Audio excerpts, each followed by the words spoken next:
அல்லேலூயா. இப்போது ஒரு வசனத்தை வாசிப்போம். சகரியா 4ஆம் அதிகாரம் 6ஆம் வசனம். சகரியா 4:6.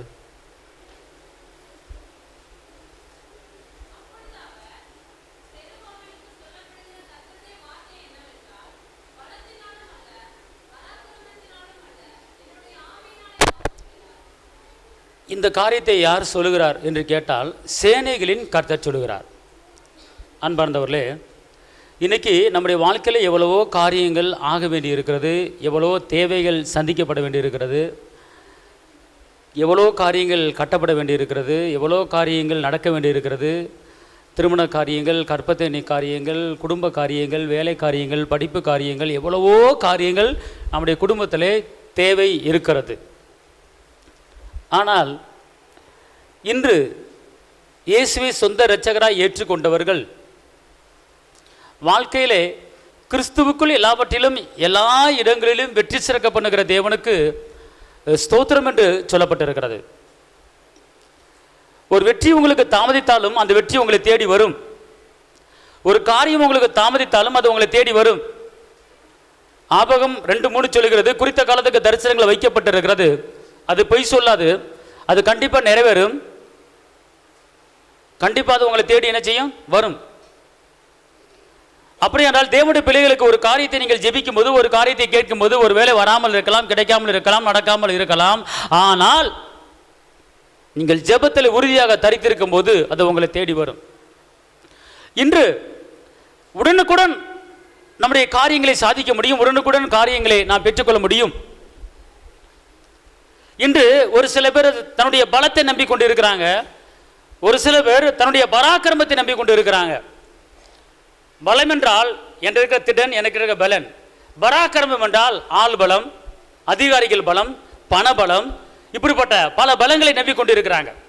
ஆனால் என்னதான் பணபலம் இருந்தாலும் அந்த பணபலம் ஒரு மனிதனை வாழ வைக்காது.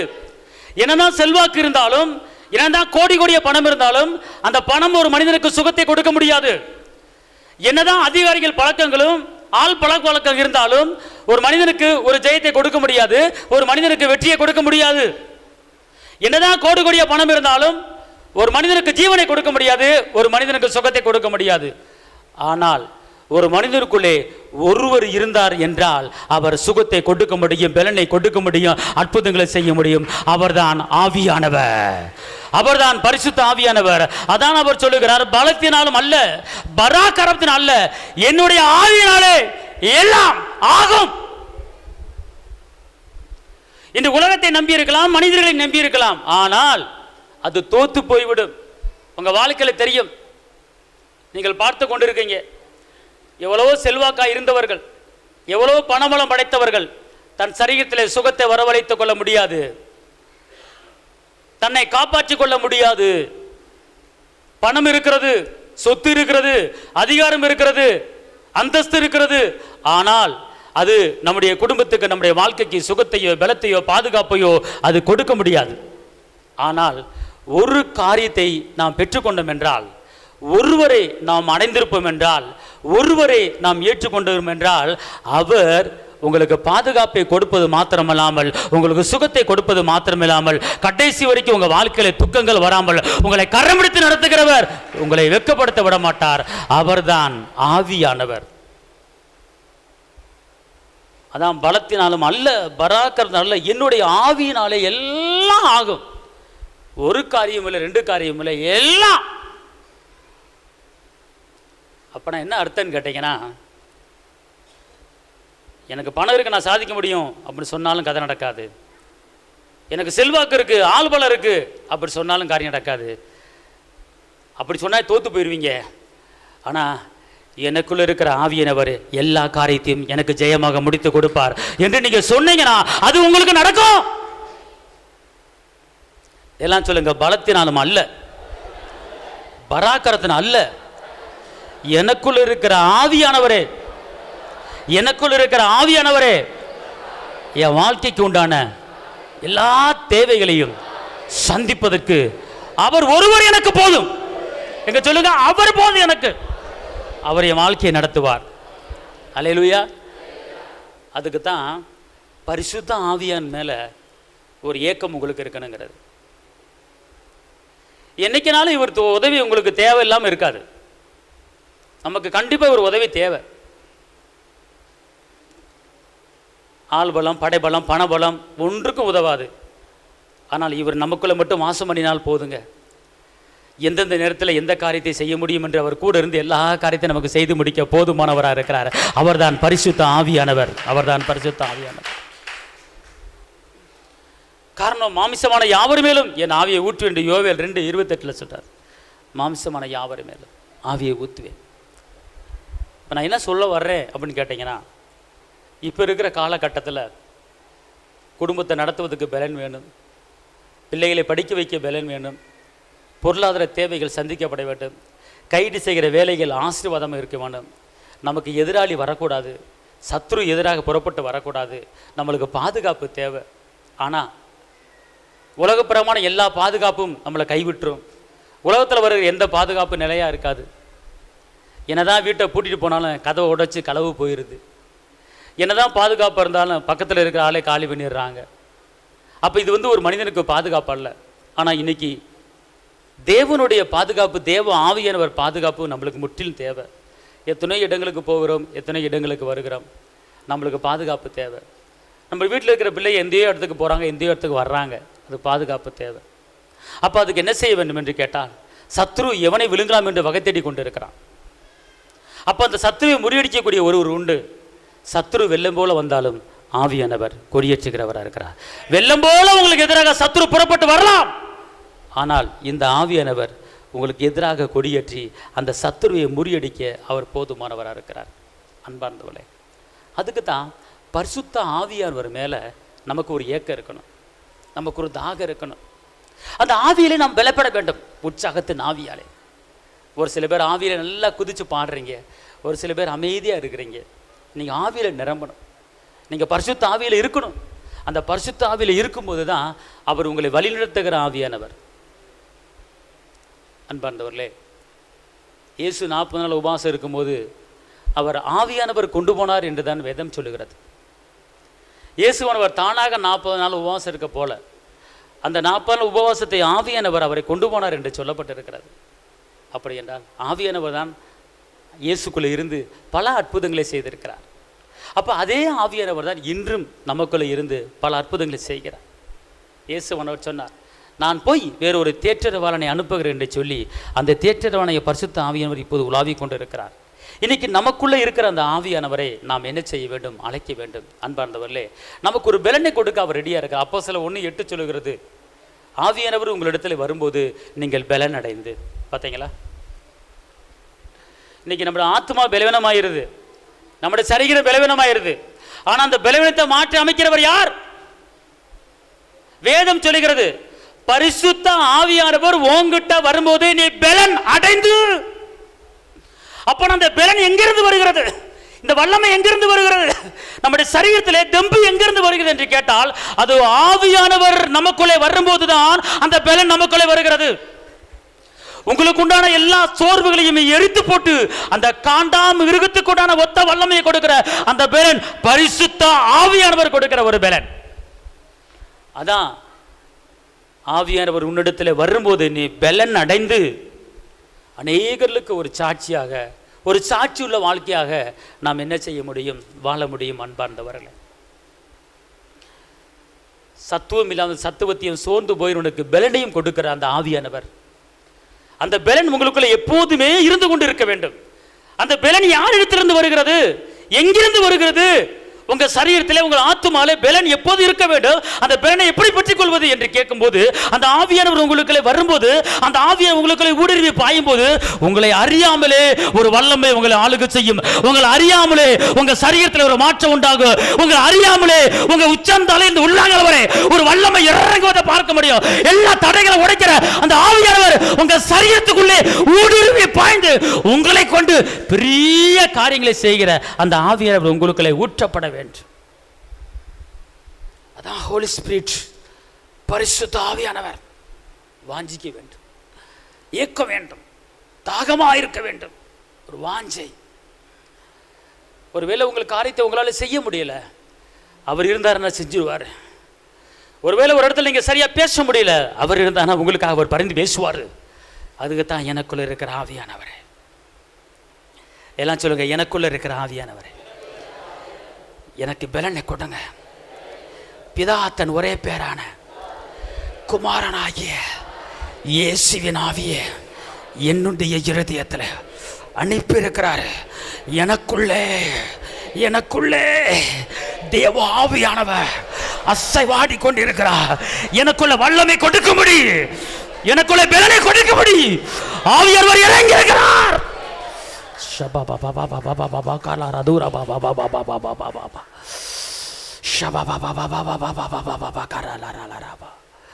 உன் சரீரங்களை மாற்றங்களை காணும்படியாக, உன் சரீர உறுப்புகள் புதுப்பிக்கப்படும்படியாக, உன் ஆத்மா பலவீனப்பட்டிருந்தாலும் அந்த ஆத்மா பலப்படும்படியாக அந்த பரிசுத்த ஆவியானவர் உன்னை பலப்படுத்த இப்போது இந்த இடத்துல, இப்போது உச்சந்தலையிலிருந்து உள்ளாங்கல் வரை உன்னை நிரப்பும்படியாக, உனக்குள்ளே வாசம் பண்ணும்படியாக, உன்னை பலப்படுத்தும்படியாக இப்போது ஆவியானவர் உன் மேல ஊற்றப்பட்டு கொண்டிருக்கிறது.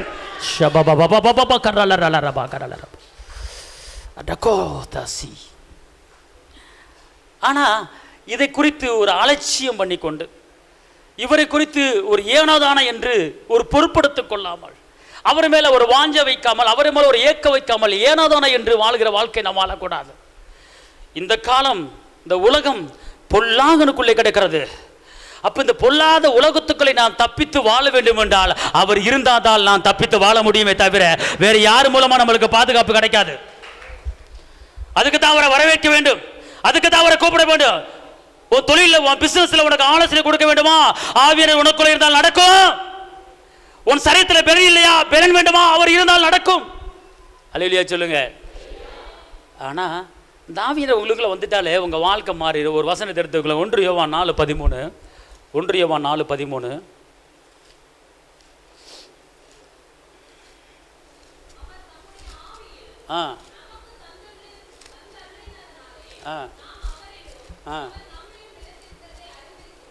நாம் அவரிலும், இங்க எப்படி போட்டு திருப்பி சொல்லுங்க, நாம் அவரிலும் அவர் நம்மிலும் நிலைத்திருக்கிறதை அறிந்து, திருப்பி சொல்லுங்க முதல்ல இருந்து. யாரால வருது இது? வாசிங்க. அவர் தம்முடைய தம்முடைய தம்முடைய ஆவியில் நமக்கு தந்தரின நாளை. யாருக்கு தந்தரில் இருக்கிறாரு சொல்லுங்க? எனக்கு கொடுத்த நாளை. சொல்லுங்க, எனக்கு அவருடைய ஆவிய கொடுத்தனால நானும் அவரிலும் அவர் என்னிலும் நான் கடைசி வரைக்கும் நான் நிலைச்சிருப்பேன், நான் நிற்பேன், நான் கீழே விழ மாட்டேன். ஒரு நிலைத்திருக்கிற வாழ்க்கை நீங்கள் வாழ வேண்டும். ஒரு உயர்ந்திருக்கிற வாழ்க்கையை நீங்கள் வாழ வேண்டும். நீங்கள் ஒரு மேலான வாழ்க்கை வாழ வேண்டும், ஒரு அந்தஸ்தான வாழ்க்கை வாழ வேண்டும், ஒரு கனமான வாழ்க்கை வாழ வேண்டும். அப்படி என்றால் அவர் தந்தரின அந்த ஆவியை நீங்கள் பெற்றுக்கொள்ள வேண்டும். அவர் ஆவியை கொடுத்துட்டாரு, என் ஆவியை உனக்கு தர்றேன், இந்த வச்சுக்கோ, பெற்றுக்கோ, எடுத்துக்கோ அப்படின்னா அந்த ஆவியானவர் உங்களுக்குள்ளே வருவதற்கு, உங்களுக்கு அவரை வரவேற்பதற்கு, அவரை ஏற்றுக்கொள்வதற்கு உங்களுக்கு ஒரு தாகம், ஒரு ஏக்கம் இருக்க வேண்டும். அதான் தாகம் உள்ளவன் மேல் நான் ஊற்றுவேன், தண்ணீரை ஊற்றுவேன். அப்படின்னா ஆவியானவரே எனக்குள்ள வாங்க அப்படிங்கிற ஒரு பேச்சு, ஒரு ஏக்கம் உங்களுக்கு இருந்தால் தான் அவர் உங்களுக்குள்ள வர முடியும். உங்க வாழ்க்கை நிலைத்திருக்க வாழ்க்கையாக மாற வேண்டுமா? உங்க வாழ்க்கை நிலையான வாழ்க்கையாக இருக்க வேண்டுமா? கொஞ்ச நாள் ஆசீர்வாதம், கொஞ்ச நாள் கஷ்டம், கொஞ்ச நாள் வேதனை, இப்படி அல்ல. நிலையான ஆசீர்வாதம், நிலையான பலன், நிலையான சந்தோஷம், நிலையான சமாதானம், நிலையான உயர்வு, நிலையான மேன்மை, நிலையான கர்த்தரை தேடுகிற ஒரு அனுபவம் நமக்கு வேண்டும் என்றால் அவர் நமக்குள்ள இருந்தா தான் எல்லாம் நடக்கும். அவர் இல்லைன்னா நடக்காது. இந்த வசனத்துக்குள்ள அவ்வளவு ஒரு வல்லம் இருக்கிறது. திருப்பி வாசிங்க பார்ப்போம். நல்லா கவனிங்க. அவர் தம்முடைய ஆவியில நமக்குங்கிறதுல எனக்கும் சொல்லுங்க, சொல்லுங்க எனக்கு. வாசிங்க. நான் அவரிலும் அவர் என்னிலும், அந்த என்ன அந்த அவரிலும் சொல்றதுல என்ன சேர்த்துக்குங்க. ஹல்லேலூயா. நான் அவரிலும் என்னிலும் அவரிலும் என்ன நம்ம எப்படி இருக்கிறோம்? நிலைச்சிருக்கிறோம். இங்க இருங்க. இயேசு நம்மகிட்ட நிலைச்சிருப்பாராம்.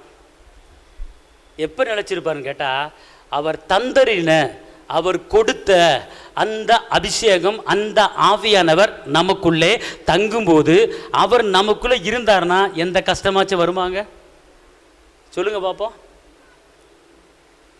இயேசுடைய சீடர்கள் கூட இருந்தாங்க. ஆனால் அவர்களுக்கு எந்த ஒரு குறையும் இல்லை. சாப்பாட்டுக்கோ வேற எந்த குறையும் இல்லை. ஏசப்பா கேட்குறாரு, உங்களுக்கு ஏதாவது குறை இருக்கான்னு கேட்குறாரு. எந்த குறையுமே இல்லை அப்படின்னு அவங்க வாயை திறந்து சொல்கிறாங்க. அப்போ ஏன் அப்படி சொல்கிறாருன்னு கேட்டால், ஏசப்பா கூட இருக்கிறாரு. அதே இயேசுவானவர் தான் இன்னைக்கு நம்மகிட்ட நிலைச்சிருக்கிறாரு. எப்படி நிலைச்சிருக்கிறாரு? ஆவியில நிலைச்சிருக்கிறாரு. ஆமென் சொல்லுங்க. அப்ப உங்க வாழ்க்கை நிலையான வாழ்க்கையாக இருக்க வேண்டும் என்றால் அப்ப யார் வேணும் உங்க உள்ளத்துக்குள்ள? சொல்லுங்க. ஆவியானவர். சொல்லுங்க, எனக்குள்ள இருக்கிற ஆவியானவர் என் வாழ்க்கையை நிலைச்சிருக்க வைப்பாரு. என் தோத்து போன வாழ்க்கைய ஜெயமான வாழ்க்கையாக மாற்றுவாரு. அல்லேலூயா, அல்லேலூயா. ஒருவேளை நீங்கள் வேலை கிடைக்காமல் தவித்துக் கொண்டிருக்கலாம். நீங்க சொல்லுங்க, எனக்குள்ள இருக்கிற ஆவியானவரே, எனக்கு எந்த இடத்துல வேலை பார்க்க சித்தம் வச்சிருக்கீங்களோ அந்த இடத்துக்கு என்ன கூட்டிட்டு போங்க, என்னை இழுத்துட்டு போங்க, என்னை தள்ளிக்கிட்டு போங்க. கூட்டிட்டு போயிடுவாரு. இயேசுவானவர் கூட்டிட்டு போனாரு, மோசேயை கூட்டிட்டு போனாரு. நீங்க சொல்லுங்க, நான் எந்த இடத்துல வேலை பார்க்கணும், நான் எந்த இடத்துல இருக்கணும், ஆவியானவரே என்னை தள்ளிக்கிட்டு போங்க, என்னை கூட்டிகிட்டு போங்க, அந்த இடத்துல வேலையை நிலைக்க செய்யுங்க ஆவியானவரே, எனக்குள்ள இருக்கிறவரே அப்படின்னு கேட்டு பாருங்க. அவர் உங்களை கரம் பிடித்து நடத்துவார், உங்களை வெட்கப்படுத்த விட மாட்டார். அதான் நிலைத்திருக்கிற ஒரு வாழ்க்கை. அது மாத்திரமல்ல, எபிரேயர் 2:4 எபிரேயர் 2:4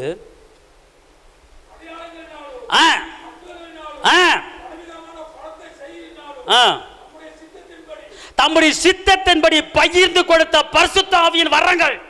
அன்பார்ந்தவர்களே, நீங்க ஒரு சாதாரண உடம்பு, ஒரு சாதாரண மாமிசம், ஒரு சாதாரண ஒரு நபராக உலக மக்கள் உங்களை பார்க்கலாம். நீ சாதாரண ஒரு நபர், நீ படிக்காத ஆளு, நீ ஒண்ணுமில்லாத உதவக்கிற ஆளு, நீ கஷ்டப்படுற ஆளு, நீ நெருக்கப்படுகிற ஆளு, நீ வசதி இல்லாத ஆளு, நீ ஒண்ணுமில்லாத குப்பையான ஆளு என்று நினைத்து எல்லா மக்களும் அந்த கோணத்திலே, அந்த பார்வையிலே நம்மளை பார்த்து கொண்டு இருக்கலாம். நீ வாழ்க்கையில தேர முடியாது என்று அநேகர் நம்மளை பார்த்து சொல்லலாம். ஆனால் நீ எவ்வளவு பெரிய உலகபரமான வாழ்க்கை வாழ்ந்து, நீ இயேசுக்காக வாழ்ந்து இயேசுக்காக ஜீவிக்கிற ஒரு எண்ணத்துக்குள்ள வந்து விட்டாலும் சரி, அவர் சொல்றார், இன்னைக்கு சொல்றார் நம்மளை பார்த்து. என்ன சொல்றார் தெரியுமா? நீங்க சாதாரண ஆள் அந்த உலகத்தில் நடமாடிக்கிட்டு இருக்கிறீங்க, சாதாரண ஆள் வேலைக்கு போயிட்டு வந்துகிட்டு இருக்கிறீங்க. ஆனா நீங்க யார் என்பதை நீங்கள் அறிந்து கொள்ள வேண்டும். நீங்கள் யார் என்பதை தெரிந்து கொள்ள வேண்டும். நான் படிக்காத குப்பை அப்படின்னு உங்களை நீங்க தாழ்த்திக்கிறீங்க. நான் அந்த அளவுக்கு மேலே போலங்க, நான் அந்த அளவுக்கு படிக்கலங்க, அவங்க ரேஞ்சுக்கு நம்ம பக்கத்தில் போக முடியாதுங்க, அவங்க கோடீஸ்வரருங்க, அவங்க பக்கத்தில் நிற்க முடியாதுங்க, அவங்ககிட்ட நான் வேலை பார்க்குறேங்க, நான் குப்பைங்க, அவங்க காலுக்கு கீழங்க, அவங்களுக்கு நீராக நான் கிடையாதுங்க அப்படின்னு நினைச்சு பேசிக்கிட்டு யாரு ரட்சிக்கப்பட்டவங்க இப்படிப்பட்ட காரியத்தை சொல்லாதீங்க, பேசாதீங்க. இடத்துல வேலை பார்த்தாலோ நீங்க ஒரு இடத்துல இருந்தாலோ, ஆனால் உங்களுக்குள்ளே வாசம் பண்ணுகிறவர், அவர் வரங்களை அற்புதங்களை கொடுக்கிறவர் உங்களுக்குள்ளே இருக்கிறார் என்பதை நீங்கள் மறந்துவிடக் கூடாது. அவர்களை காட்டிலும் உங்களுக்குள்ளே மேன்மை இருக்கிறது, அவர்களை காட்டிலும் உங்களுக்குள்ளே கனம் இருக்கிறது, அவர்களை காட்டிலும் உங்களுக்குள்ளே அற்புதம் இருக்கிறது, அவர்களை காட்டிலும் உங்களுக்குள்ளே அதிசயம் இருக்கிறது, அவர்களை காட்டிலும் உங்களுக்குள்ளே வெற்றி இருக்கிறது, அவர்களை காட்டிலும் உங்களுக்குள்ளே நீங்கள் மரித்தால் நீங்கள் பரலோகத்துக்கு போக முடியாத ஒரு வல்லமை உங்களுக்குள்ளே ஊற்றப்பட்டு கொண்டிருக்கிறது. நீ சாதாரண ஆளு அல்ல. நீ எழும்ப வேண்டிய ஆளு, நீ பிரகாசிக்க வேண்டிய ஆளு. நீ குப்பை என்று பேசாதே, நான் நஷ்டப்பட்டவன் என்று பேசாதே, நான் உதவக்காரன் என்று பேசாதே, நான் படிக்காதவன் என்று பேசாதே. உனக்குள்ளே இருக்கிறவர், நீ பேதையா இருந்தாலும் ஞானிகள் வெட்கப்படும்படியாக உன்னை ஞானவானா மாத்திர அந்த ஆவியானவர் உனக்குள்ள இப்போது ஓட்டப்பட்டு கொண்டிருக்கிறது. ஷம்தடமா தடகபலகரக தடகுதடபலரபா ஒரிமமமகதுரபலரபா. நீ சாதாரண அவன் எனக்கு அதை வச்சிட்டான், அவன் எனக்கு எதை வச்சிட்டான், நான் குப்பை பேசக்கூடாது. ஆவியானவர் பயங்கரமாய் உன் மேல இருக்கிறாரு. அல்லேலூயா, அல்லேலூயா. அற்புதங்களினாலும் அற்புதம் அதிசயம் நடக்கணும். அல்லேலூயா. இவன் பெயிலாயிருவான் நினச்சிக்கிட்டு இருந்தேன், ஆனால் பாஸ் ஆயிட்டாயா, அற்புதம் ஐயா, அற்புதம் ஐயா, அற்புதம் பண்ணிட்டாரியா ஏசையா. அல்லேலூயா.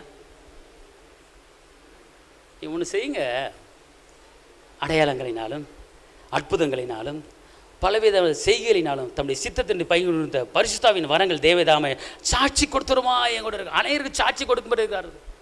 இங்கே பலத்த செய்கைகள் தம்முடைய சித்தத்தின் பகிர்ந்து கொடுத்துருக்கிறார் ஆவியானவர்.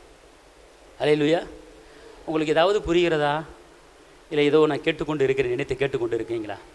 அல்லேலூயா. உங்கள் ஆத்துமால ஏதாவது ஒரு மாற்றம் தெரிகிறதா? எனக்கு தெரிகிறது, நான் தோத்து போனவர் இருந்தவனை கண்டிப்பாக நான் ஜெயிப்பேன். அல்லேலூயா. சொல்லுங்க, நான் தோத்து போனவனா இருந்தாலும் கண்டிப்பாக ஜெயிப்பேன்.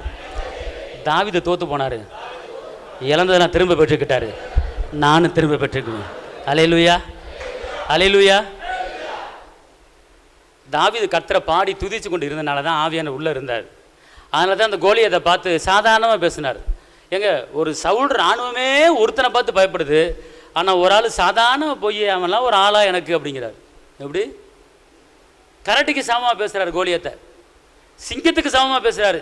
கரடி வாயை கிழிச்சு போட்டேன், சிங்கத்தின் வாயை கிழிச்சு போட்டேன், அந்த மாதிரி இவனையும் கிழிச்சு போட்டேன், ஏன் பயப்படுறீங்க அப்படி பேசினார். நம்ம என்ன செய்கிறோம்? அப்படி பேசுகிறோமா? ஐயோ வந்துட்டான், வரப்போறா, நாளைக்கு என்ன நடக்க போதோ தெரியலையே, குடும்பத்தில் ஒன்றுமே புரியலையே, கடைக்காரே வந்துட்டாரு, நான் இவங்க வீட்டுக்கு போகிறேன். பிரச்சனை பார்த்து பயப்படாதீங்க. தாவீது என்ன சொன்னாரு? கரடிக்கு சமம் நான் பார்க்குறேன். அல்லேலூயா. நான் என்ன சொல்றேன்னா, பிரச்சனையை பார்த்து பேசுங்க. உள்ள இருக்கிறவர் பார்த்துக்குவார் எல்லாத்தையும். நீங்க பேசுனா போதுங்க, அவர் பார்த்துக்குவாருங்க. வெள்ளம் போல சத்தர் வருவான், ஆனா ஆவியானவர் தான் பார்த்துக்கொள்வாரு. நீங்க அவர் என்ன செய்யணும்? எடுத்து பேசணும். இன்னொரு வசனத்தை எடுத்துக்கொள்ளுங்க. எபேசியர் 2:21 சீக்கிரம். எபேசியர் 2. அவர் மேல் மாளிகை முழுவதும் இசைவாய் இணைக்கப்பட்டு கர்த்தருக்கு பரிசுத்த ஆலயமாக எழும்புகிறது. அவர் மேல் நீங்களும் ஆவியினாலே, அவர் மேலே நீங்களும் ஆவியினாலே தேவனுடைய வாசலமாக கூட்டி கட்டப்பட்டு வருகிறீர்கள். தேவ பிள்ளைகளாகிய நாம் ஒரு இடிக்கிற வீடாக இருக்கக்கூடாது. காத்துலையோ மலையிலையோ சூறாவளி காத்துலையோ நம்முடைய வீடு இடிந்து விழுகிற வீடாக இருக்கக்கூடாது. நம்முடைய வீடு கட்டப்படுகிற வீடாக, நம்முடைய அன்பு, நம்முடைய சமாதானம், நம்முடைய தாழ்மை, நம்முடைய இரக்கம் அவர் மேலே கட்டப்படுகிற ஒரு வீடாக என்ன செய்ய வேண்டும்? இருக்க வேண்டும்.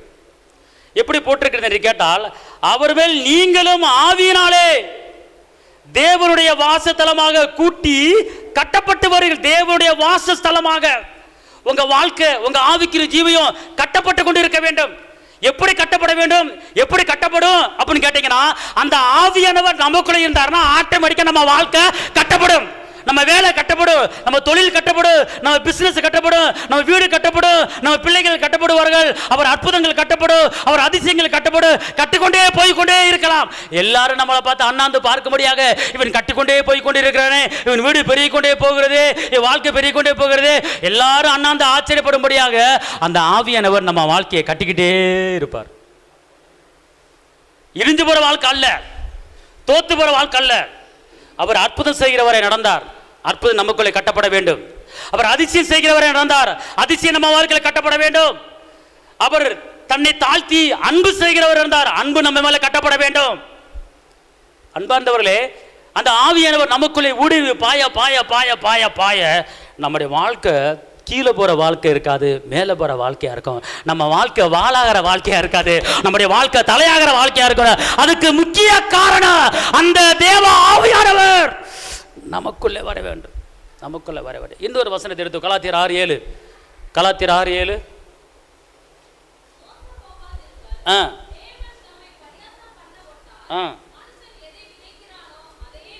மனுஷன் எதை விதைக்கிறானோ அதையே அறுப்பான். இப்ப நீங்க எதை விதைக்கிறீங்களோ அதுதான் அறுப்பீங்க. அடுத்த வசனம், மாமிசத்தினால் அழிவை. ரெண்டு விதை இருக்கு, ரெண்டு விதைகள் இருக்கிறது. மாமிசன்படி விதைக்கிற விதை இருக்கிறது, ஆவியின்படி விதைக்கிற விதை இருக்கிறது.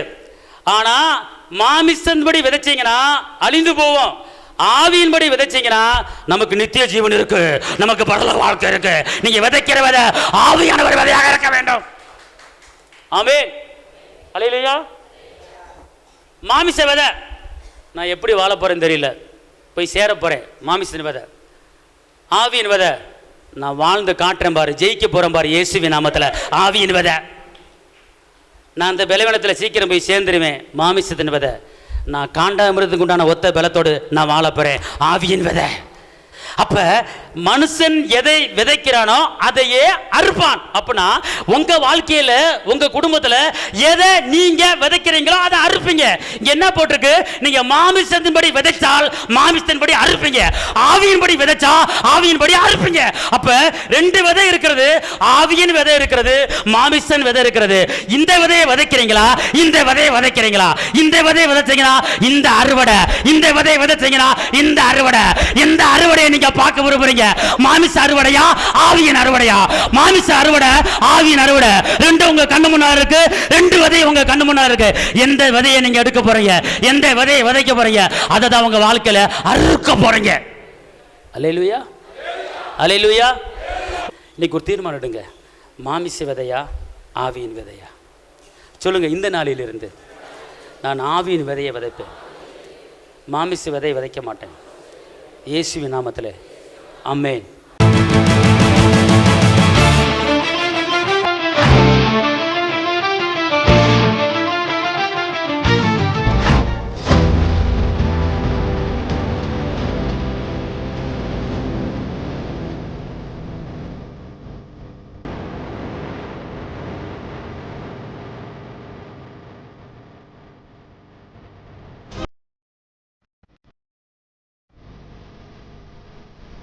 உங்கள் வாழ்க்கையில் போராட்டமா, கண்ணீரா, வேதனையா? இயேசு உங்களுக்கு அற்புதம் செய்வார். எங்களோடு இணைந்து கர்த்தரை ஆராதிக்க உங்களை அன்புடன் அழைக்கிறோம். எங்கள் முகவரி: போதகர் சி. ஜீவா, திரியேக தேவ எழுப்புதல் ஆலயம், RS Nagar, Allampatti, Virudhunagar. Cell number 9443313673. Email address jiva.boj@gmail.com. ஞாயிறு ஆராதனையின் நேரம் காலை 8:30 மணி முதல் 10:30 மணி வரை. செவ்வாய்க்கிழமை மன்றாட்டின் ஆராதனை மாலை 6:30 மணி முதல் 8 மணி வரை. வெள்ளிக்கிழமை உபவாச கூட்டம் காலை 10 மணி முதல் 12 மணி வரை. மாதத்தின் 1ஆம் தேதி வாக்குத்தத்த ஆராதனை காலை 5 மணி முதல் 7 மணி வரை. கர்த்தர் உங்களை ஆசீர்வதிப்பாராக.